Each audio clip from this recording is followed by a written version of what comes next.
Trojan fans, welcome to another edition of the Peristyle Podcast. Of course, we talk all things USC Trojan football. We are coming off a really fun show last week. We got Jen Cohen, USC Athletic Director, to come on the show. She talked with RJ Abadi and myself.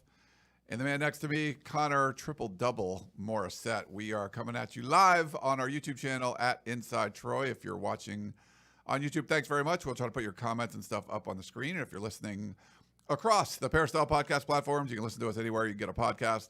We appreciate that, and thank you for doing it. But welcome in, Connor. How you doing, man? Doing well. That interview with Jen was awesome. I'm still so happy she came in, and it seems like she's going to be very transparent with us, which is great. And I think some people maybe were looking for more definitive answers on some stuff, but if you read between the lines with a lot of what she said, I think it was certainly worthwhile. And if you've been following a lot of the stuff, specifically with NIL, I thought even though she was vague at times, she did help to clarify some things. So I was really happy she came in. It was great. I mean, the first time we've had athletic directors on before, but not in studio. So it was really cool that she took the time to come in and join us. So if you haven't checked that out, I can put up, if you're watching YouTube, there's a picture. We had the four of us all in studio, and it was definitely a lot of fun. We're going to talk about some of the stuff that Jen Cohen said on the podcast, and really today, I think, focusing on, NIL and where it's going. There's been some legal developments, and this is, like we said, it's an ever-changing thing. So we're going to kind of talk about all that. Before we get into everything, I just want to let everyone know, if you have any questions for the show, you can email us throughout the offseason, anytime you want, podcast@uscfootball.com. Let us know which show, because we do a lot of shows here. If it's a composite two-star recruits one, if it's for the mothership show, this one, whatever you want to call it, Harvey Hyde, whatever you want, let us know on your email. And you can also call or text us at 424-254-9141. We have a voicemail following up on the Jen Cohen interview, so we'll play that for you a little bit later on. And if you have the Apple podcasting app, we love if you give us a follow over there at the Peristyle Podcast and leave us a 5-star review and rating. Those are always very much appreciated. I think we got Eddie in Nevada sent a review in, and he says it's about the Composite 2-Star Recruits podcast. He says, this is the best USC podcast out there. Gerard and Chris provide great analysis and insight into all of the news and angles in the USC recruiting world. And luckily enough, we have behind us, it's right here. Chris Trevino is right here in studio, not on the show, but he's just, basking in the glory of that latest 5-star review. So how you doing, Chris? I'm good. I just had to make sure you weren't making that up. To get me on the camera. I was not making it up. Yeah, you can see it right here. So I'll send it to you if you want to use it in your show. So Chris and Gerard are actually going to record, whatever you're listening to this, Chris and Gerard are going to record a podcast Wednesday evening. We're doing this live Wednesday afternoon. So Chris and Gerard will be recording one Wednesday evening going up Thursday morning. So if you're listening, it's probably in the feed already. And if not, yeah. Chris, do you want something to... Before I go, just for old time's sake, how many degenerates are watching? Oh, how many let's see. Watching live, we got, looks like 55 people watching live right now. So we'll build that up. Chris likes to call the people that are listening degenerates because it's the middle of the day.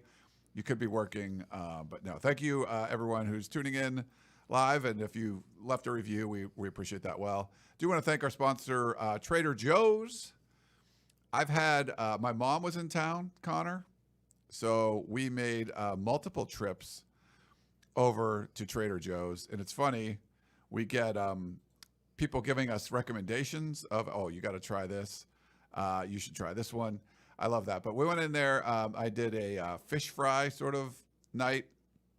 And I made some homemade pasta. Yeah, I saw that on social media, the homemade pasta. That looked tricky, but was it worth it? It was very good, yeah. But I got all my ingredients and stuff from Trader Joe's. The pasta's easy. It's like flour, egg, a little bit of water. But getting it out of the machine. And a little salt.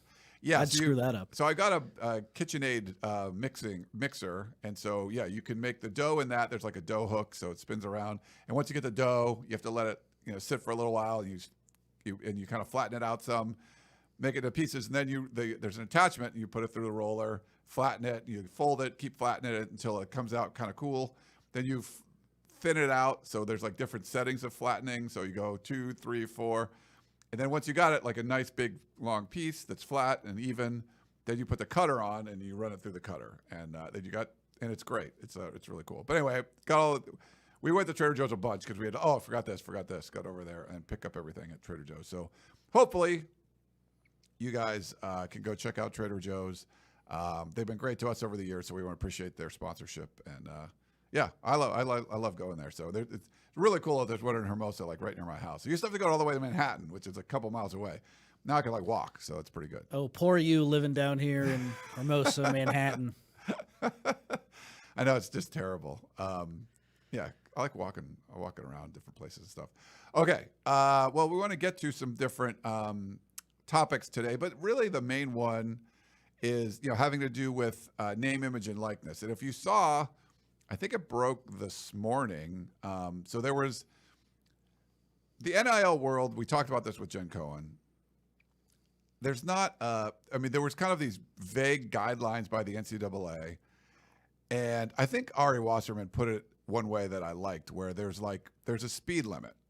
And you have some universities that are like, hey, it's 55. I'm not going over 55. I would probably put USC in that category. Like the letter of the law or the intent, we're going to follow this and go with it. And there's some universities that are maybe like speeding a little bit. And they're like, well, there's some gray areas here. And, we'll go 65 or whatever. And there's other universities that came out right from the get-go, and they're going 100 miles an hour, NCAA rules be, whatever. And we're starting to see the NCAA come out and have, charges or whatever. They're coming out with violations against some of these schools. And the latest one was Tennessee. The other one, Florida State got one, and Tennessee, I think Oregon is being investigated. So there's a few of those things kind of going on. But as soon as that happens, now the legal process, the Alston case where the NCAA got just crushed by the Supreme Court 9-0, kind of set a precedent like, hey, all your NCAA rules, once you start paying players, like you can't have these rules in place. So there was the notice of allegations or whatever for Tennessee. The chancellor of the University of Tennessee wrote this scathing letter to the NCAA about, hey man, we were trying to talk to you since December and you haven't returned our calls, or we haven't met, we are following the rules and blah blah blah. And it was pretty damning. But then the Attorney General for the state of Tennessee and actually the state of Virginia have filed lawsuits against the NCAA. So Tennessee is saying we didn't, and the Tennessee violations are basically the Nico thing, right? Nico, however you say his last name, whatever. Iamaleava? Yeah, Iamaleava. Got like $8 million or whatever from Tennessee Collective, but it was like signed before he got to school. And so like for USC will tell you, hey, once you get to school, we'll give you this deal. But they're not signing deals while they're in high school. And there are a lot, and you're seeing that in like Oregon and Texas A&M and a lot of places. And USC is one of those schools where it's like, hey, we're not doing that until you get here. It's considered an inducement. So Tennessee on one side is saying, we didn't induce him. The thing that he signed was for any school. The NIL deal, it didn't matter where he went, which is complete bogus, but whatever. So they're saying on one side, hey, we didn't break any rules. But then they're also saying, screw you, the rules are terrible. Like they're not legal. And so the Attorney General is suing them. The NCAA's record in court is really, really, really, really, really, really, really, really bad. So I think these things come up, and they're trying to get some control over this, but I don't think there's all these state laws that go against the NCAA rules and stuff. So it's kind of crazy. They filed this lawsuit. And there's like a date of February 6th, so it's like right before the second signing period. They want this injunction and all this stuff. So what does this mean for USC? They're basically trying to take down, like they're trying to like dismantle the rule that USC's following like to the T, where other schools are ignoring completely. And it's probably, this is my opinion, it's probably good for USC if they kind of get rid of that rule, because then USC could do the same thing. Like, hey, you could have an NIL contract when you're a prospect, coming to school. They're not doing that now, and other schools are, and that can be, considered an advantage. So that's sort of my kind of assessment of the whole thing of what's going on now. What are your thoughts on that, Connor? What did I get wrong? And, No, I think the Oregon, I think it's a Title IX thing, so they're getting sued by their own female athletes versus the NCAA looking into them. I believe maybe the NCAA is looking into them too. Okay. Because it sounds like they are looking at a number of schools. It's just not public yet, but their thing is Title IX. No, I think you nailed it there. I've been critical of USC's NIL setup because they don't push the envelope enough, but I think what Tennessee did is just downright stupid, honestly. I think there's a middle ground, and with Tennessee, I saw someone who writes for Saturday Down South about how Tennessee facilitated this NIL deal and was the middleman with a recruit, Nico, and the collective. And isn't that by definition pay for play, which has always not been allowed, which the second that Alston case came down, maybe it wasn't the second, but the next guidance the NCAA came out and released in regards to NIL said pay for play is not allowed. I went up and looked at this, or I looked it up. That is exactly what happened. So I think it's kind of interesting that Tennessee, their chancellor comes out and says, we haven't broken any rules when by definition, facilitating an NIL deal for a high school recruit is paid for play, which is not allowed. And they're relying on laws not being held up by the NCAA in court. They're relying on antitrust laws, state law, federal law, whatever it is to break this NCAA rule. But it's fascinating that they're saying we didn't break any rules when it's obvious they did. Their strategy is to say that these rules shouldn't be enforced, not that we didn't break any rules. I don't know why they're saying they didn't break any rules. They obviously did. Yeah, it's kind of funny where you're like, hey, we didn't break any rules, but by the way, your rules are terrible. And I get it. I mean, the fact that I don't know why Virginia got involved too, but this has happened before. A state attorney generals will come and sue the NCAA. I feel like things are happening fast. This is like a week deadline. Like, okay, what's going to happen now? Okay, we're going to get every time that something comes up where they're getting sued over, hey, players should be able to transfer if they want to. Anyone else can transfer. And then the NCAA, okay, people can transfer now. And they just sort of all right, you're threatening us with legal action. Fine, go do it. So now you can transfer not just one time, but multiple times. We've seen that sort of happen. If they come back and say, all right, well, it's not going to be considered. I mean, inducement is such a weird way to put it because it's is it an inducement that you're going to show a player the Heisman trophies, when they're coming to visit campus, hey, here's what, or even just telling them we can get you this kind of NIL deal, or hey, we put this many guys in the NFL Hall of Fame, whatever it is. Isn't that all reasons why you would pick a school? And it just seems kind of silly, but I feel like the main thing that needs to happen, and I think this will hopefully calm down some of the USC fan base that are really upset, is that everyone knows what the real rule is. There's some schools that are just doing it differently, and you're interpreting the rules differently. So maybe this pushes things where, hey, you can sign NIL deals as a high school player, and then everyone can do it. Then it's not just some of the bigger schools that have been pushing the collective thing very aggressively.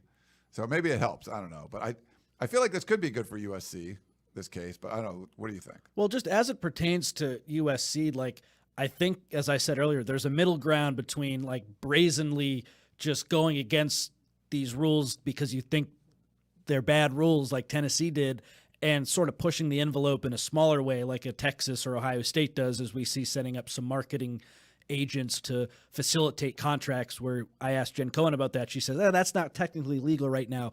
It seems like maybe those schools will get in trouble with the NCAA in the future, but I think they're breaking some rules to a smaller degree. So it all sounds kind of weird, me saying I think you should break rules, but not in a major way like Tennessee does. But I do think there's a middle ground, and USC is being a lot more conservative than some of these other schools, and Tennessee is way on the other side of the spectrum, which I think is downright stupid. This was always going to be the result. And if they win in court, then good for them. But that's a big risk, because if they don't win in court, then they're looking at some serious repercussions, because they were already in a lot of trouble with the NCAA based on their old coach, I think Jeremy Pruitt, who was giving guys bags of cash, and they or fined, I think, like $8 million or something crazy like that. So this could be like something else if they're not able to win in court. And then you look at Florida State, Ryan, I know we'll talk about that, but there was like a smoking gun where a recruit, he's going to be a first or second round pick from Georgia. He was in the transfer portal. He took a visit to Florida State. The offensive coordinator, a member of a collective, and him met, and he said, hey, I'll give you $15,000 a month if you come here. I don't know how the NCAA ended up finding out about that, but like that's another example for me of getting stupid with it. Don't have a recruit come on a visit, meet a coach, meet someone part of a collective, and discuss finances like that. I think that's obviously not smart either. Them in Tennessee, I think they're taking it too far, but I do think there's a middle ground where you probably are breaking some rules, like in Oregon, like a Ohio State, like a Texas. They're not under investigation right now. I would like to see USC maybe do some things that they're doing, but hey, let's let the dust settle. And if all those schools end up getting hammered and USC is in a better position, I'll gladly admit I was wrong. Yeah. It's just one of those things. There are schools asking for forgiveness and not permission. And there's schools that are going to fight this as soon as these things came out. I mean, we're talking like 48 hours later. You have the state attorney general, the governor of Tennessee has got involved, obviously the chancellor for Tennessee. This stuff it's just kind of it's more wild, wild west stuff. But I feel like we're still in this sort of like purgatory area of when is this going to. There's a logical conclusion where payments for players comes in-house. Like right now, it's sort of like this separate thing. Oh, you have a collective. Well, what can the collective do? Like, do you think the collective's not talking to coaches and who they want to pay and all that kind of stuff? Oh, you can't do that. But I mean, how is this going to work otherwise? I feel like the more these things happen, lawsuits, whatever it is, you're going to see more and more of a push to change. We're changing the whole sport. It changes all the time. A big change will be going from, collectives paying players to having the school pay players. And then I think then things can be a little bit more uniform and stuff. And I don't know if we're getting there super quick, but this definitely makes the timeline faster of getting somewhere like that, where the schools themselves are now a part of it. And like for USC, I think we talked to Spencer about this, right? Like you probably just pull House of Victory in-house and keep it going. And maybe it's easier for schools that were doing in the more above board way to kind of transition that way, as opposed to the ones like if you were growing marijuana all over the place in the desert somewhere, and then all of a sudden you make it legal. It's like, so that like the home grower that was doing like a small amount in like a greenhouse, like they could probably expand that, and where like you got these illegal farms somewhere, that might be a little harder to sort of make that transition. I don't know if that's a great analogy, but I feel like maybe some of those schools that were always doing this under the table no matter what before NIL, and then we're doing again with collectives and NIL, it might be more difficult to become like legit. Like you're the moonshiner, out in the Tennessee hills somewhere, and all of a sudden, like, okay, now we're gonna like have a factory and make legit liquor. So I don't know. I do anticipate, like Jen Cohen alluded to, like Charlie Baker's talked about, having it go in-house, and maybe even Charlie Baker's big thing is creating like a separate subdivision for some of these top football programs and letting them do things differently, but also setting up like a $30,000 trust per athlete at a school, which I think the whole point of that is to satisfy Title IX. I do think coming down the track, Title IX is going to be a big problem, because if it goes in-house, these public schools that get money from the government, obviously football, which is all men, makes the most money. And if your in-house NIL setup is paying football the most, how the heck is that going to be even with the women's sports? So I don't know how they end up solving that issue down the line. I'd like to talk to someone who maybe understands it better than I do from a legal perspective, how this will all work, because how it's been explained to me is the way to get around Title IX with some of this right now is to pay the same number of athletes just by like 30 women, 30 men. The men might be getting a lot more, but you can say, hey, we're paying each number of athletes, period, then that's even. But to me, like, the next question is, well, how much are the men getting paid? How much are the women getting paid? I don't know how that stands up in court. And the way, like I said, it's been explained to me is that's how they would try to get around it in the future. That doesn't make a whole lot of sense to me. My big fear, Ryan, which might be a good thing, but it also could be a bad thing. Eventually, there's going to be a court case where these guys are, I think from a football or men's basketball perspective, ruled to be employees, and then that kind of throws a whole wrench into everything. The NCAA is obsolete, and maybe these top schools would start their own governing body, and players would collectively bargain, and that like just opens a massive can of worms, which could definitely in the short term be bad for college sports, because I kind of like where they're at right now, even though there are some injustices clearly. I just don't know, like, what does that mean for the long-term health of college football and college basketball? Like, things are kind of hanging by a thread right now, and I do think players deserve to get a cut of the massive TV money that is involved in the sport, but I'm nervous how they get there, and I think like most people, I have a lot of questions about what that looks like, because even though I think players deserve more right now, if they get more, I don't know if that's necessarily a good thing. And I'm glad I'm not Charlie Baker. I'm glad I'm not a judge. I'm glad I'm not trying to solve this, because it is messy, it's sticky, and I have no idea what the right answer is. Yeah. Clayton has an idea. He says the way to get around Title IX is to grow more pot and sell moonshine. Very good. I agree 100%. We've solved it. I think kind of when it comes to like Title IX, I think you just have to take football out of it. There's no equivalent women's sport. Like it pays for everything. I feel like if you just said football's separate, you have the same amount. And maybe that gets them out of it, because I think Charlie Baker, isn't that what he wants to do? Separate football? I think so. Yeah. I think that would probably be best, but you're right. I mean, the more you get pushed and they become employees, there's the court case going on that USC and the Pac-12 is involved in, where they're trying to say, like, they're arguing that, they should be employees. And there's a lot of pressures. I think it's just one of those things where the NCAA kind of held on to this model. And there was a really funny South Park, if you remember, and Eric Cartman was like pretended to be like a plantation owner, and he had, it was pretty dark. Like, do you remember that? Like they were playing crack baby basketball. So he was like going to the NIC unit or whatever and getting the crack babies and playing basketball and filming it. And they were basically like college athletes, and they were like, we can't pay that. Like, so he was making all this money off the crack babies playing basketball. And he was like, we can't pay them. And he's like, how can we get away with not paying them? So he went to like the University of Colorado and asked the president, and he goes, student athletes. And he was speaking in like a Southern drawl with his like suit on, like a plantation. It's like, student athletes, that's brilliant. So, it was really kind of funny, just making fun of the NCAA and this antiquated model of amateurism, especially now that the contracts and stuff are so huge. But for so long, I think the NCAA could have had control of this if they would have given a little along the way, but they were just hardlining in, never pay, all this stuff. And it took state laws, starting with California, to allow NIL to happen. And that went, that was like overnight. Like, it was just more states kept coming out with them, and the NCAA was just like, all right, now we have to say NIL is okay. Here's 3 lines of rules, and like, go do it, And that's kind of why we're in this mess to begin with. You can't put the toothpaste back in the tube. You've heard that like a million times. And so that's what, why we're here. If the NCAA had some foresight and said like, hey, this is the way things are going, we can't have these billion-dollar contracts going on and just say, well, you guys are amateurs, you're not allowed to get paid. You can't, shoot a YouTube video and because you're a lacrosse player for Syracuse, you're not allowed to make money off of it. It's like that stuff was just, I don't know, you're just holding on to that stuff for way too long.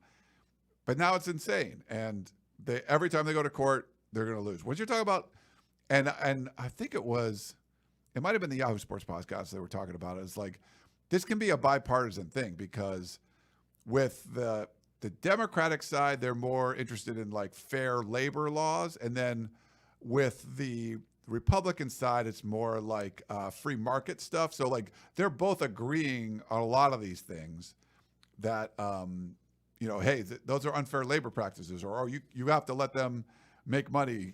So I think both Democrats and Republicans can kind of agree on, whenever something happens, like, you need to, like, they're on the player side more than in general, more than the NCAA side. So it's kind of crazy right now. Well, look at the Alston ruling. The Supreme Court, divided as ever, can't get a unanimous opinion on a whole lot of political matters. 9-0. 9-0 for Alston. Like, because it's such a slam you got dunk. Crushed if it's 9-0. Like, there's always the divide in the Supreme Court.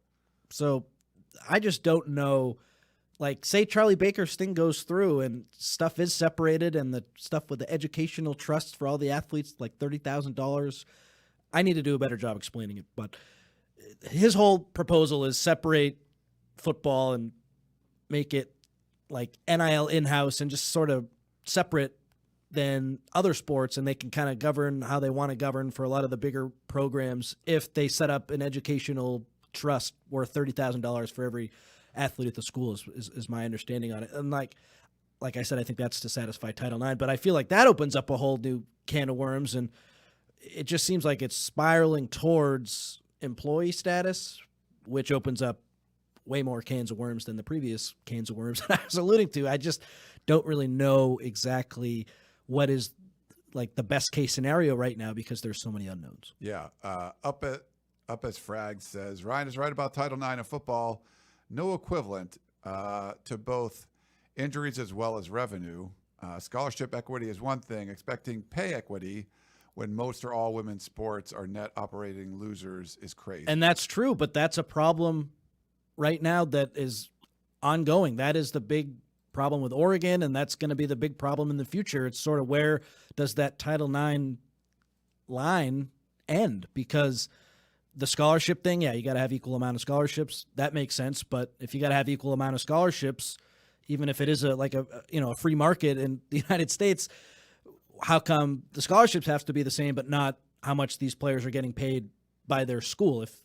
If that makes sense, the market might say that football players can get paid more, but if it's an amateur setup inside a school, then I kind of feel like if the government is giving the school all this money, then I get why people would be saying you got to pay the same because it has to be equal, which is what Title IX says. So I think that's sort of the next wave of where things are going, because Oregon, it's just sort of starting that lawsuit, and I could see Title IX problems popping up all over the place.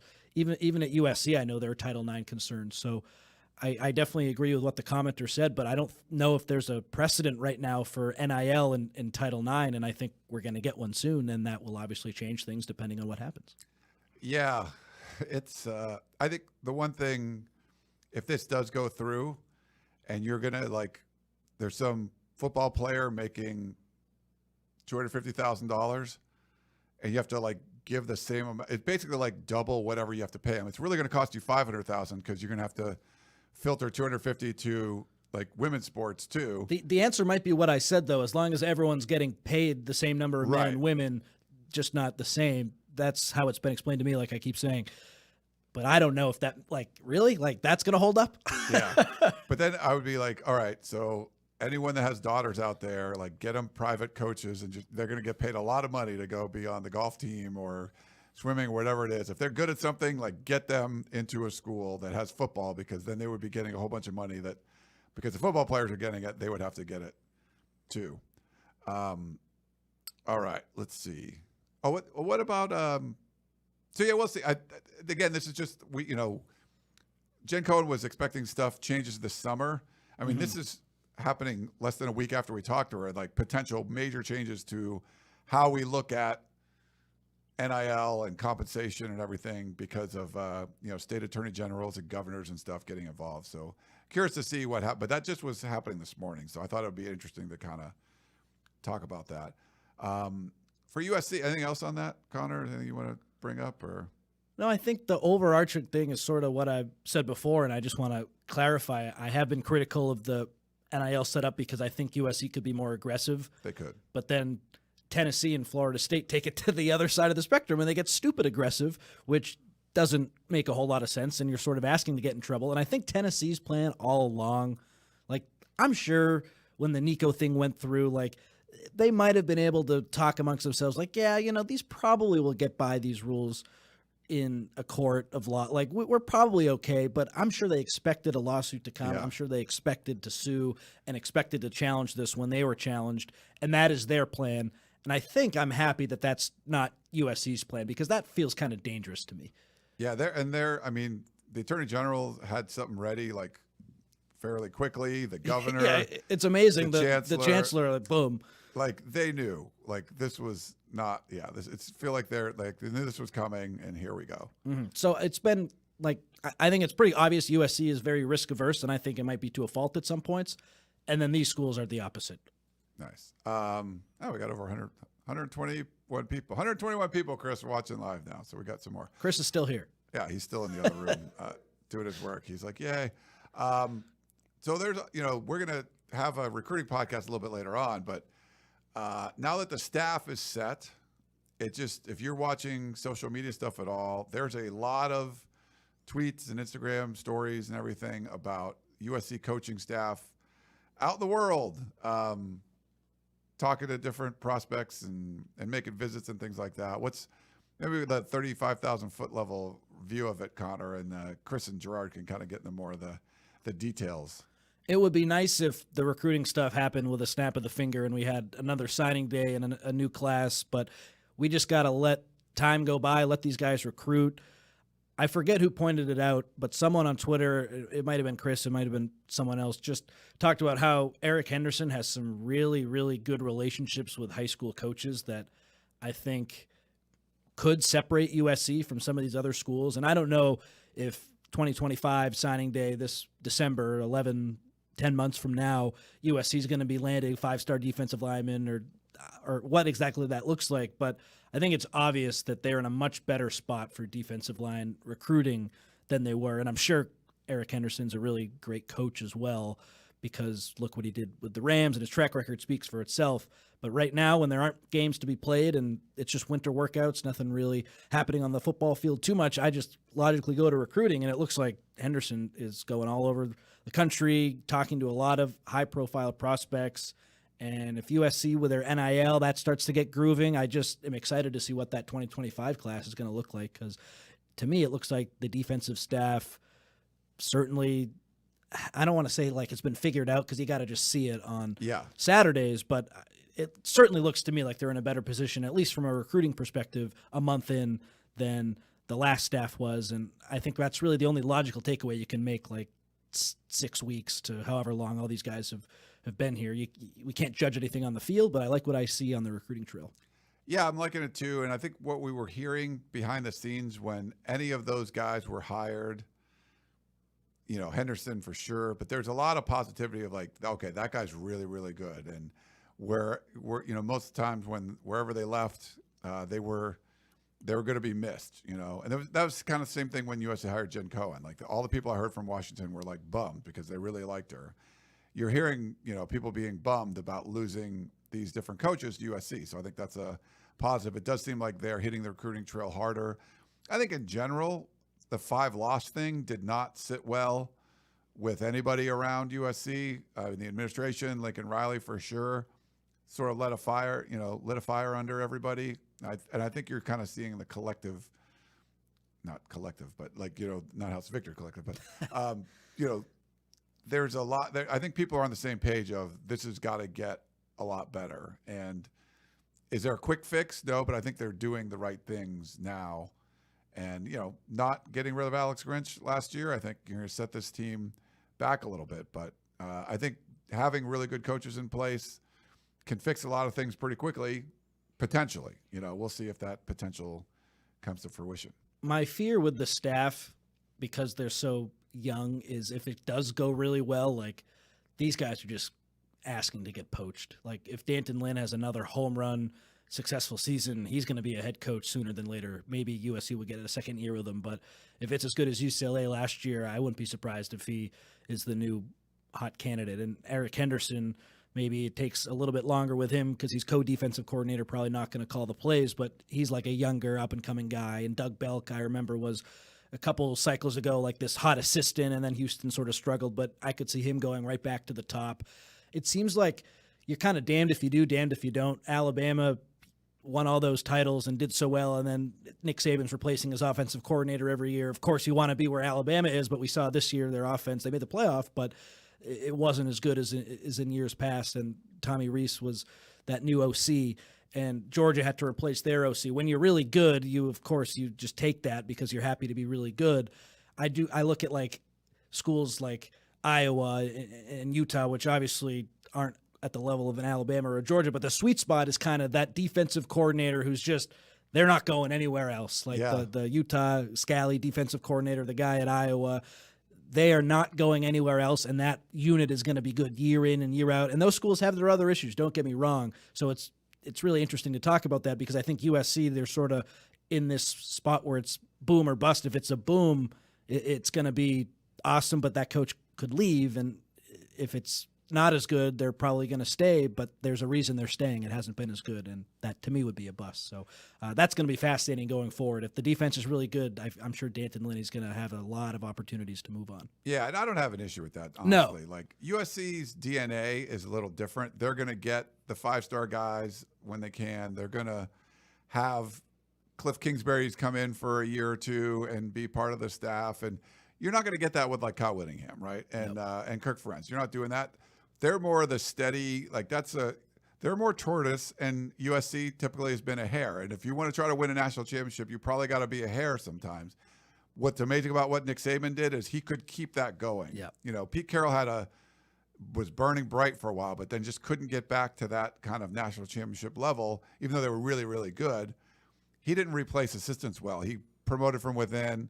Nick Saban was able to adapt, change his offense, replace assistants, replace really effective. I mean, look at his coaching tree. It's freaking insane, the fact that they couldn't even replace him with anybody because his coaches were so successful, like they couldn't even come back to Alabama. So it's like, is Sark going to leave like Texas? He's got this great thing going. Like, would you rather just be the dude at Texas that followed like Tom Herman or whatever, or do you want to try to follow Nick Saban at Alabama? You know, it's like, it's crazy.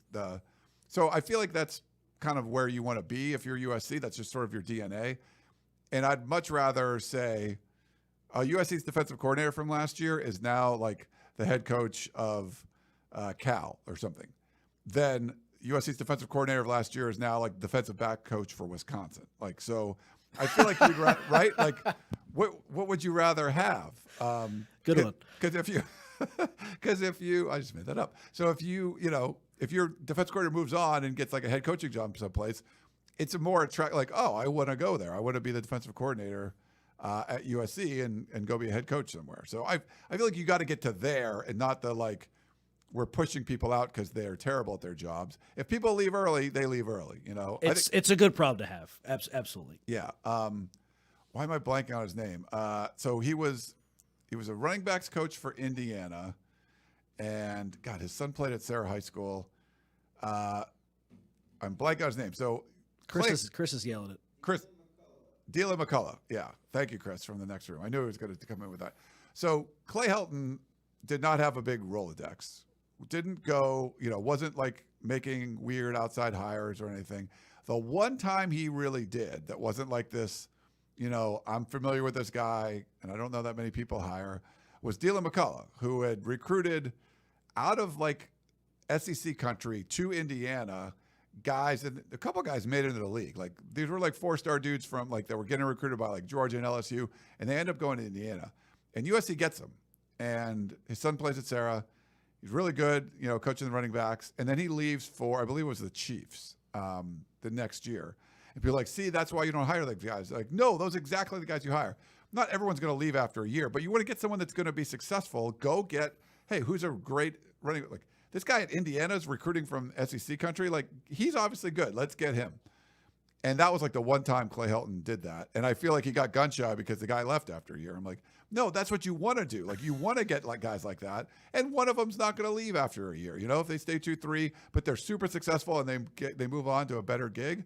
That's what you want. Not like guys are just going to stick there forever because they're mediocre like you are as a head coach. So what is nice too about it is if D'Anton Lynn does leave, I'm sure the whole staff doesn't go as well. And then you have guys like Matt Entz, who's been a head coach and a defensive coordinator, Doug Belk, who's been a defensive coordinator before, guys who could ideally step in if they want to make an in-house hire. I think too, optically, Ryan, isn't it pretty fascinating? Like, just looking at it from 10,000 feet, if D'Anton Lynn is the guy who finally coaches a good defense at a Lincoln Riley coach school, like that kind of, I feel like he's not going to be the head coach at Cal. He's going to either get a premier job in college or maybe even go to the NFL as, if not a DC, a head coach, because I think that just optically, it's Lincoln Riley's a savant on offense, the Heisman Trophy quarterbacks.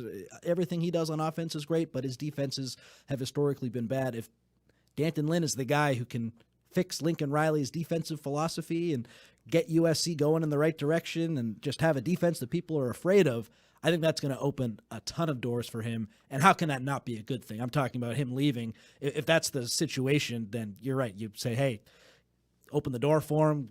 Thank you. You helped us. And good luck in the future. Yeah, that's quite the feather in your cap if you're able to do that, if you're the only guy. One thing before we take a break, Hugo says, how about the Seahawks hire? I missed this, I guess. I don't know. I think it was the Ravens defensive coordinator. Oh, okay. I think I saw something like that. All right. Yeah. Yeah, Mike McDonald. Mike McDonald. Okay. I don't know much about him. Did you know anything? He's from Boston, 36 years old, so I like him. Oh, nice. Okay. I don't know much about him either. Maybe during the break I can look up some stuff. We still have one more NFL job, right? Yeah, Commanders. The Commanders are still going. So it does look like your boy Bill Belichick will get that one, right? I think he's going to be on his ass this year. Yeah, that's okay. I mean, I guess I'm bummed. I want him to be in the league. The hot rumor right now, Ryan, is if Andy Reid retires, Bill Belichick will take over there. What do you think of that? Yeah, I mean, he's really known for his offensive philosophy. But when you have Mahomes, just let him do his thing and keep the defense rolling. That's true. I agree. It's crazy. A little pretty nuts. Okay, we're going to take a quick break. Before we do that, if you're watching on YouTube, this comment from Clayton is too good not to use as our screenshot. So I think if you want to point down, yeah, that's good. Sweet. We need a little screenshot there. If you're listening on the podcast, if you don't remember what he says, the way to get around Title IX is to grow more pot and sell moonshine. So, because I made a couple analogies with pot and moonshine, because of course that's the kind of stuff that I do. Because I don't know why, but that's just what I do. Okay, so why don't we do this? We'll take a quick break, come back and answer some of your questions. If you're watching live on YouTube and you have a question in the chat, just put question in the front and I will do my best to pull it up on the screen and answer it. So back in a minute, everybody.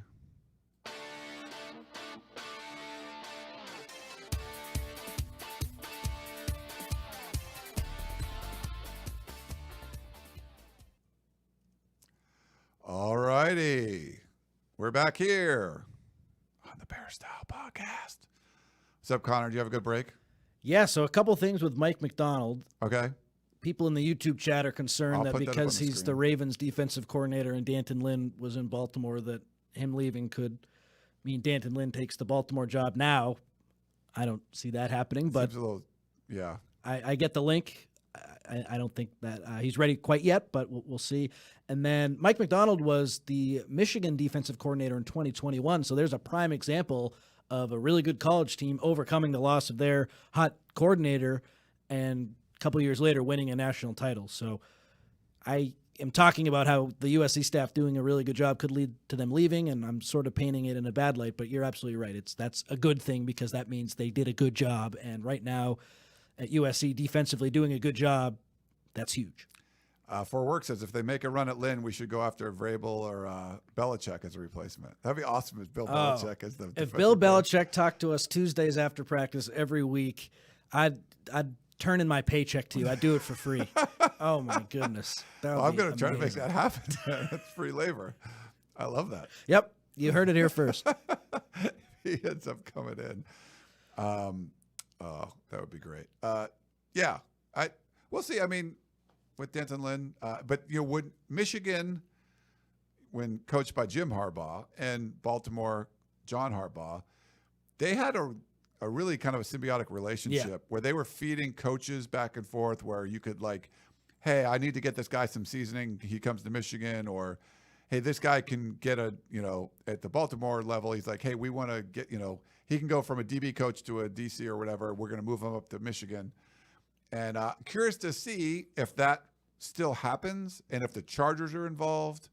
And if other schools kind of do that, where you sort of work with, you have a close friend that's an NFL head coach. In this case, they're brothers, but and maybe it, to feed coaches back and forth. Like, who knows? Maybe Lincoln Riley and Sean McVay, Henderson was part of that. That'd be kind of interesting if you could do things like that. Work with the college, and it can be a good relationship for both, where you're helping coaches kind of go back and forth.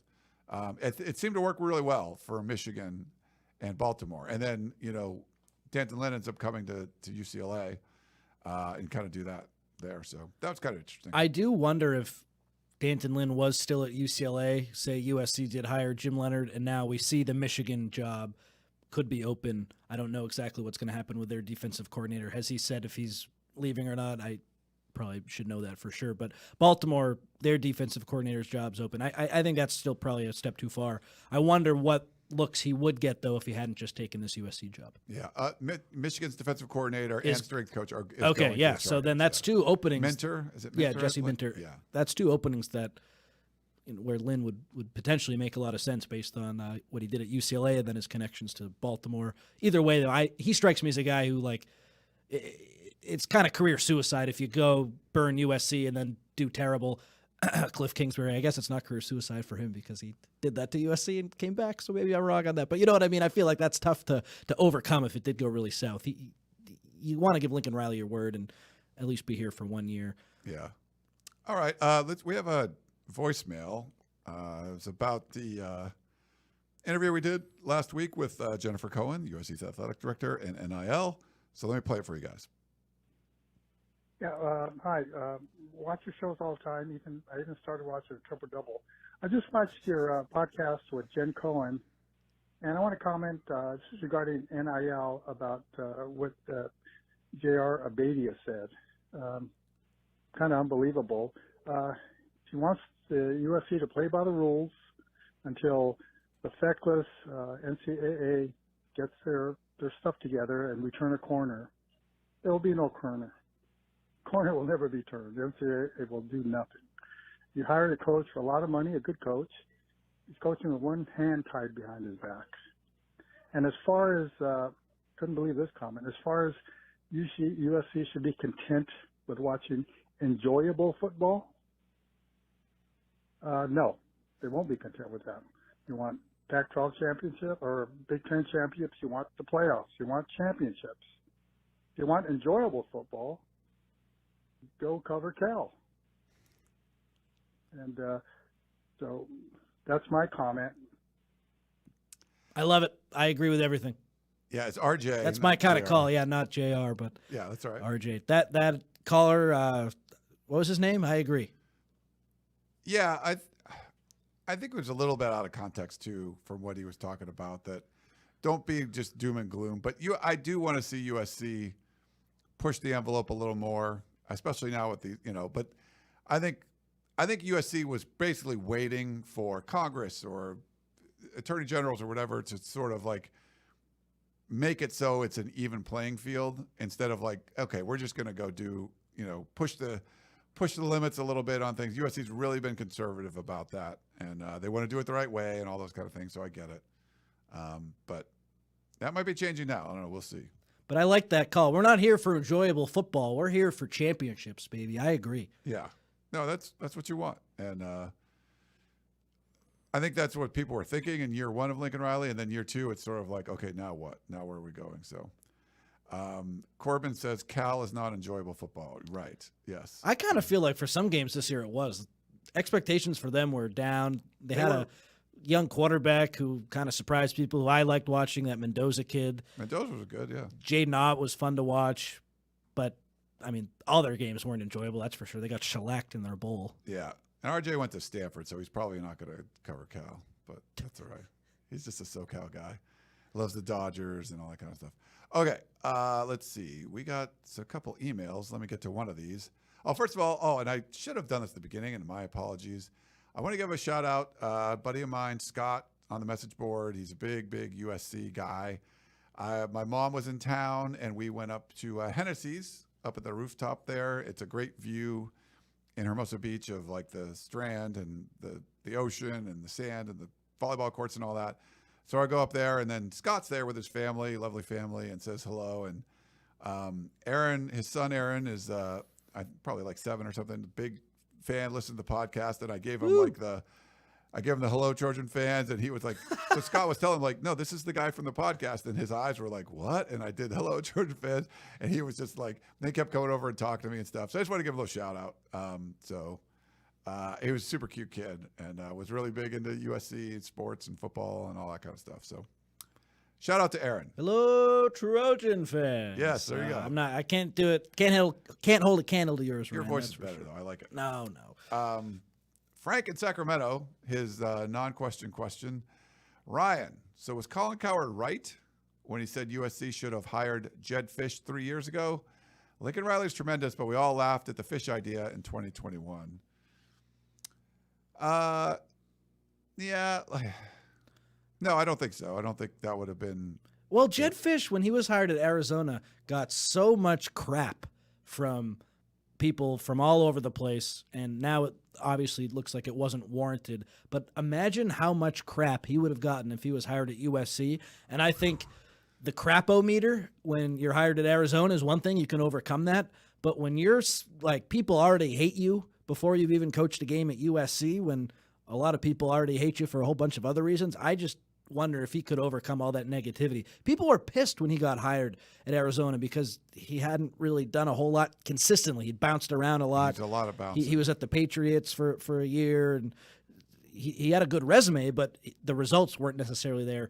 If he got hired at USC, people would have doubted him from the jump, and I don't know if he would have been able to overcome that. Yeah, and it's tough. I mean, even going to Washington, there's a lot of, how he left. You had a really pissed off Arizona booster that was overpaying like Fafita and T-Mac to stay at Arizona just so Fish couldn't bring him to Washington. That's how pissed off they were. A lot of people critiquing the handling of the Jaden DeLora thing. He goes to Texas State. Until he doesn't. And the players, the students show, they're going to protest. And the coach that brought him there had left, and then he ends up, not enrolling anymore. And Fish let him stay on the team, and so there's a lot of criticism going on there. Washington, I feel like Jed Fish needed to bring like the core pieces from Arizona to Washington, and he brought some, but not all, and not like Fafita and T-Mac, like some of the big ones. One of the offensive linemen stayed. I'm just curious what Washington fans have to say about the Fish hire. It's going to be interesting, and I think it's a tough one for him. I think Kalen DeBoer, is a great coach, but coming into that situation, it looks like it's going to be really tough. In Tuscaloosa, Alabama, and then Brett Brennan might be in a better spot. Like Arizona was poised to do pretty well this year. They kept a lot of their guys. They lost some too, and who knows? We'll see. Maybe they're going to have a better year than we think. I think if Jed Fish stays, they could have won the Big 12 potentially. I don't know if they can now, but I think I like Brett Brennan's situation more than Kalen DeBoer in Alabama. You're in Alabama, so it's like that's a great situation. But just for like this coming year, I think it's going to be tough, and I think it's going to be kind of tough for Jed Fish too. You're going to Washington. You lost a ton from Washington's roster last year. You didn't get to bring everybody over, and you're going to the Big Ten. So I think that's going to be a tough spot for Jed Fish. Ryan, I got to push back on that. Alabama's in a better spot than Arizona. Well, it's like, yes.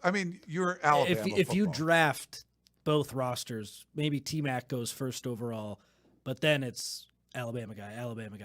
Like Arizona has some talent, but Alabama still has a lot of talent too, even though they have lost some guys. Yeah, I think if Alabama played Arizona, Alabama would win, but comparatively to like Arizona could still like win the Big 12, which I'm not sure Alabama's going to be able to win the SEC next year, just situationally like that. I agree. You're right. Like Alabama's a better team, just like the situation you're in and what the expectations are. I think Brett Brennan's probably. Well, aren't the expectations kind of high at Arizona with Noah and T-Mac coming back? Not as high as like Alabama, like where you every third year you win a national championship kind of thing. But yeah, we'll see. We'll see how that ends up going. It's going to be a fascinating year. I wish the season was here already. I know. It's going to be so like just new, Texas going to Mississippi State. I don't know if they're playing that, but things like that. You're like, what? Like what's going on here? USC playing at Maryland. Who wants to go there? Like what? Not me. Just kidding. That's just a shot at Chris, who's in the other room. I am very excited for that trip, to be honest. My sister lives in Alexandria, Virginia, so I'll probably go see her. Be a lot of fun. Mark he said, suggestion or question for Jen Cohen. So Jen's not here anymore, but we'll read this We'll anyway. pass it along. Yeah. Since game times for college football are driven by the networks, a special problem for USC and all the other West Coast schools, is there any consideration or pushback by the administration that prioritizes the stadium attending fan versus the needs of the network? Nope. All about TV. Yeah, it's 100% about TV. Well, I doubt that she will address this directly. I still think it may be an interesting response. Yeah, it's unfortunate, but no. Yeah, it's just really not. Like it used to be what you made at the gate was selling tickets and merchandise and concessions and all that was, I mean, it's not insignificant, but compared to what the TV, numbers are, it is. So like, would you rather say, well, we're going to take $20 million less and then we're going to make sure that, we get 3 p.m. kickoff times? Like, I don't think any schools are going to do that. So I don't think your tailgate party is the biggest concern or anywhere near the biggest concern when it comes to that kind of stuff. I feel for the fans, but it's just not the way it works. It's all about TV. I mean, freaking USC played at Colorado at 9 a.m. I still have nightmares about just that early wake up and that beautiful Airbnb we had, Ryan and Chris. I did enjoy that place, but like, what the heck? We're waking up at 5 a.m. for a freaking football game? Usually I do that to watch the Premier League, not college football. So that just kind of shows you just how it is. Like, if USC's, they were ranked at the time, is playing Colorado at 9 a.m., like, they don't give a crap about the fans. Yeah, 100%. That's more about, we're going to get you in this TV window and everything else be damned. So sorry about that, but that's where we are. Got a few YouTube questions and we'll get out of here. Blackie Chan says, there is a certain college analyst that says USC's issue on defense is more philosophical than scheme. What do you think of that? I don't know if I'm familiar with the analyst. Bruce Feldman has talked a little bit about that, but is that maybe we'll ask Blackie Chan to clarify. I'm not sure who he's talking about, but so I feel like if you're thinking this is just the way Lincoln Riley is, and if you're not going to practice a certain way, maybe that's the way he was. And, he hasn't been a head coach that long. It's only been 2 years at USC, 6 or whatever it was at Oklahoma. And maybe that's just the way he's done things. But I would say the way he's acted this offseason with the hires he's made, I would kind of push back on that, saying like, well, if that's your philosophy, you're probably not bringing in these guys. Like, if anything, if that was his philosophy, it seems like he's probably changing some of that by the guys that they've brought in and the way that, the way they're addressing the defensive side of the ball. That would just be my take. I agree. And I would need more context to that question. Yeah. You can say analyst names. We don't care. Let's see. We got Corbin. With several tough games looming on the schedule, what does the MENA Hoops team, I think it means men's hoops team, need to do in order to be 500 or better on the regular season? Does that really matter? Because you're not going to make the tournament unless you win the Pac-12 tournament. Yeah, it doesn't really matter because just to have a winning it's record. all about the Pac-12 tournament. Get healthy first and foremost, and then just get better. I mean, the guys who USC fans maybe weren't relying on to be big-time players this year, like a Harrison Hornery or a Kajani Wright, or just some of the guys maybe in the background, you just need more from those guys. They're not even giving you what people thought, which would be just meaningful minutes off the bench. They're not giving you a whole lot, and you got to get healthy with Isaiah Collier and Boogie, and once they're good to go, hopefully that can give you a shot in the arm, but the whole team could improve. It's not just about one or two guys. Yeah, and I get it. There's been a bunch of injuries, but they were pretty much sucking before there were injuries, right? The only time that wasn't true was Kansas State, the first game of the year, and then it kind of all went to crap. Yeah, it's just, I've been to a bunch of games, and even when they've won, it's not like you're like, wow, these guys are playing really well. It's, yeah, I don't know. It's a disappointing year. And I always kind of push back Like Shotgun definitely likes pushing basketball coverage and stuff, and it's great. And you guys do your own. Did our show today. Check Yeah, it you out. guys did Triple your Double show. Podcast. Triple It's already up, already on all of the platforms. Triple Double Podcast. So if you want more basketball talk, there you go. Yeah, you can get it there. But man, it's just disappointing, you know. Like I just feel like you have way too many good players to not be this, to be this bad. You guys were talking preseason about what's Elite Eight. That's what I said. yeah, like they should be Idiot. at least final. I mean, Sweet 16. You know, maybe Elite Eight. Like that would be a successful season. It's like now you're fighting for 500 and not going to make the tournament. Like holy cow! I do think in hindsight, the 2 transfers they lost have been massively important, and I totally overlooked that, losing Reese Dixon Waters to San Diego State. No one has replaced him, and no one's replaced Trey White, the guy who left for Louisville. If you had both those guys, I think it's at least a little bit better, if not a lot better.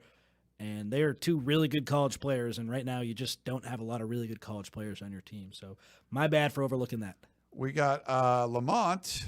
Why are SC fans so scared of the Big Ten teams? Besides Michigan and Ohio State, there are no other teams that make me shake when I hear they are on the schedule. The one thing to worry about is weather. Yeah, you know, like I think there could be a collective, again, not NIL collective. It's sort of like the body blow theory. Like maybe it's a different style of football that you're playing someone that's like a less talented Utah, like 2 or 3 weeks in a row, and you win those games, but you're a little bit more beat up than you were if you were playing like Cal and Washington State or something, like maybe. But even Michigan next year, like they might take a significant step back, you know. USC doesn't play Oregon. USC plays Washington, and they're probably taking a significant step back. We'll see what LSU's like. They're going to have a lot of talent. But yeah, I think that like it's somewhat manageable. And if USC's still really good on offense, like they can be, and much improved on defense, like they're going to cause a lot of people problems.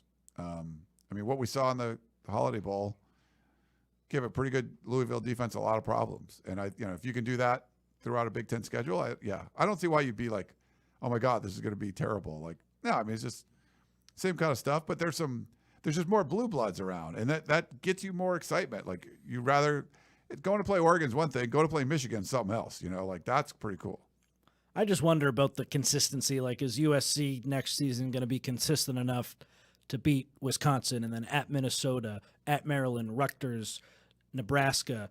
Those are teams that on paper you probably should beat, and those are the easier teams in the conference.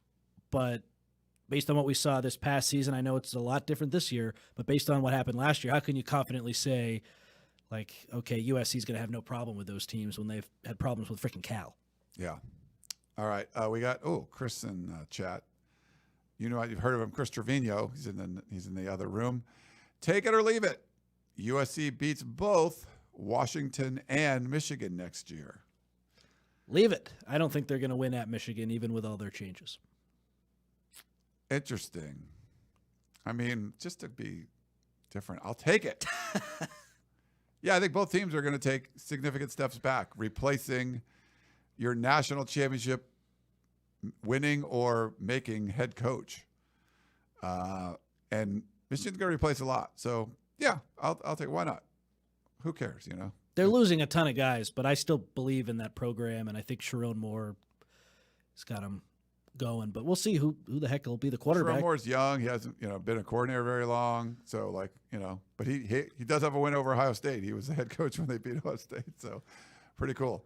Plus some breaks. Just with the Trader Joe's, I picked up some Coffee Bean Blast ice cream. Ooh. And the Connor Morrissette recommended seafood blend. I think that was RJ. That was RJ. RJ recommended that. But thank you for thinking of me. Yeah. And, I'm glad you went and checked it out. I think we got one more. Eric Hyde, Sir Eric of Troy. If Jen Cohen is on Reggie's side about the Heisman, why can't they put the jersey back in the collie and fight the rest later? Doesn't she have that control? I wish I asked her a follow-up about that, because it sounded like she was like, yeah, we totally can. And then didn't really say anything else. I put something I got to remember. I put something in the war room kind of a while back, talking to somebody. There was plans to actually have this done. And there was something that came up, and I don't remember exactly what it was. I'll have to go back and look. But the good thing is, like you said, USC's kind of on board there. I think if everything was in their control, it would be done. I think there's some things that might not be in their control with that. So, but I'll go back and look. I don't even remember what I wrote in the war room a while back, but these kind of things don't concern me all that much, but some fans kind of get really riled up about it. I want to know what's going on with Reggie. I think Reggie hasn't helped himself either throughout this process. I think, there could be some contrition there. I think, he could have done some things, said some things to make this go smoother, and I don't think he has, so we'll see. But he's not an easy guy to get a hold of. You got to go through his people and all this stuff. But I think this is eventually going to get done, but it just might not be super quick. But thanks, Sir Eric of Troy, for putting that in there. It was close to happening, and then it kind of fell through at one point, right? Yeah, like there was plans and like from the previous administration, like it was getting close, and I don't remember because it's such an easy PR win. So that makes me think.